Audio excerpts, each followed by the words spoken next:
네, 안녕하세요. 시장을 크게 끌고 올렸던 그 주식들이 악재를 동반해서 하락하거나 더 이상 상승 모멘텀을 받지 못한다고 하면 그때부터 시장의 조정이 본격적으로 시작되는 경우가 꽤 많이 있습니다.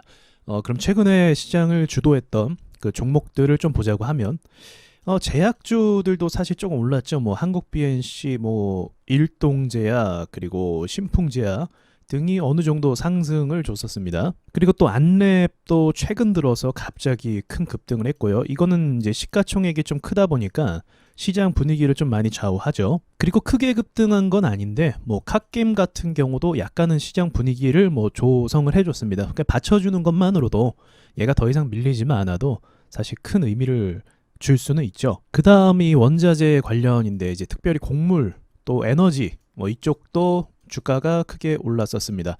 그러니까 시장에서 막 급등이 나오고 막 상한가가 나오고 그리고 막 대시세가 나오고 신고가가 나오고 이러면 시장 자체는 크게 못 오른 건 맞잖아요. 뭐 엄청나게 올랐다라고 볼 수는 없는데 그래도 지금 이 시장 분위기가 방어가 되고 돈들이 계속 돌았던 이유가 그런 신고가 종목들이 계속적으로 올라주니까 사람들이 돈을 투입해서 시장을 매력 있게 본 거예요. 그런데 그 랠리가 계속 지속될 수는 없겠죠. 그 랠리가 최근 들어서 좀 약세 움직임을 보이기 시작했고 특별히 안랩이 주저앉았고 그리고 다 아시겠지만 에디슨 EV가 악재가 터졌죠. 굉장히 크게 올랐던 역사에 남을 만한 상승을 줬던 이 주식이 쌍용 자동차 인수가 이제 무산됨으로써 오늘 하한가 마감을 했습니다. 그리고 오늘 제약주들도 좀 약세 움직임을 보여줬고요. 그러니까 이런 식으로 상승을 쭉 주다가 개파락하거나 악재가 뜨거나 좀 큰 폭락이 나오면 그때부터 시장이 뒤숭숭해지고 사람들이 쉽게 이 시장에 돈을 투입할 수가 없게 됩니다.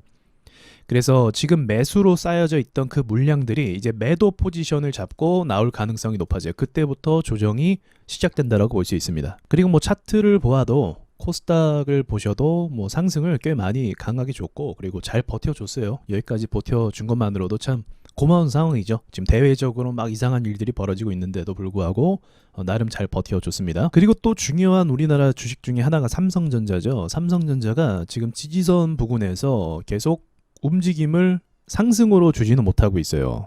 이때만 해도 움직임이 굉장히 강했거든요. 그렇다고 거래가 뭐 엄청나게 많이 들어온 건 아니에요. 갑자기 뭐 폭발하면서 뭐 거래가 들어오거나 막 그랬던 건 아닙니다. 근데 이랬던 움직임이 올해 들어서 전혀 아무런 영향을 주지 않고 방치되고 있다라는 표현이 맞을 정도로 주가가 그냥 흘러내렸습니다. 흘러내리는 건 사람들이 조금씩 팔아갖고 저점이 계속 낮아지는 걸 의미합니다. 지금이 그런 상황인 거죠. 그래서 저의 생각으로는 세력들이 이때 움직임을 확실하게 주고 그 다음에 방치하고 있는 것이 아닌가 그렇게 판단을 하고 있고요. 어쨌든 지지 라인 부근에 있기 때문에 뭐 이 라인을 뭐 깨기 전까지는 반등의 여지는 충분히 있다고 봅니다. 자, 그럼 지금 상황에서 어쨌든 지금 종목들이 악재가 발생하고 큰 폭락이 일어나는 이런 상황을 어떻게 반전을 줄 수 있을까? 제가 시장을 보니까 비트코인이 꽤 급등을 크게 하더라고요. 그리고 미국장도 상승폭이 굉장히 힘이 좋더라고요.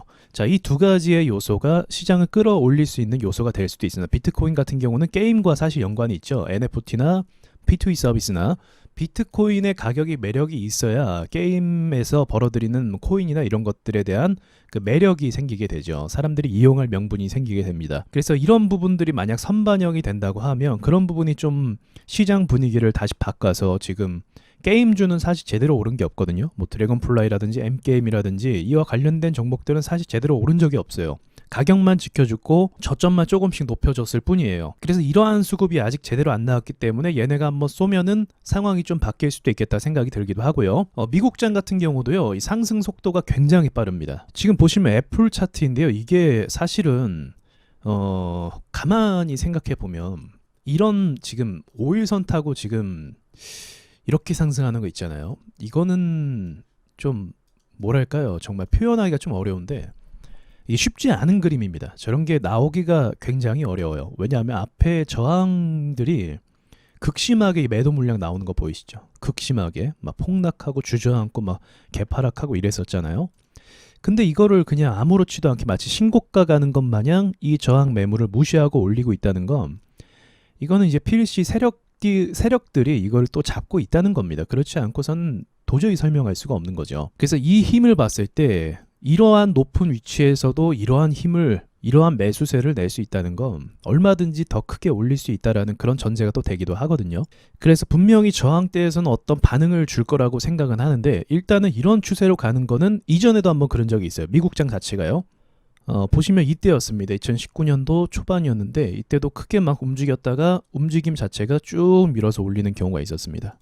그래서 시장이 전체적으로 같이 올라갔었죠. 그래서 이런 부분을 좀 고려해 봤을 때 아직은 뭐 시장이 좋은 건 아니지만 저 수급이 교체될 가능성도 배제할 수는 없겠다 생각이 들더라고요. 그래서 이번에 조정을 너무 두려워하지 마시고 미국장 수급과 그리고 비트코인 수급과 그리고 한국에 있는 게임주 수급을 지켜보면서, 한국의 게임주가 아직 그게 안 나왔거든요. 슈팅이 급등이 안 나왔어요. 급등 막 나오면서 상한가라든지 또는 뭐 20% 이상 급등이라든지 이런 것들이 아직은 없습니다. 그래서 얘네가 나온다라는 그런 신호가 발생을 했을 때 시장이 그럼 연타적으로 지금까지도 나름 잘 방어했지만 이후에도 방어를 할 수 있겠다라고 한번 좀 예상을 해볼 수 있을 것 같아요. 그래서 그걸 기다리면 되는 거고, 그게 나오지 않으면 조정은 좀 지속될 가능성이 있다라고 봅니다. 여기까지 말씀드리고 마치겠습니다.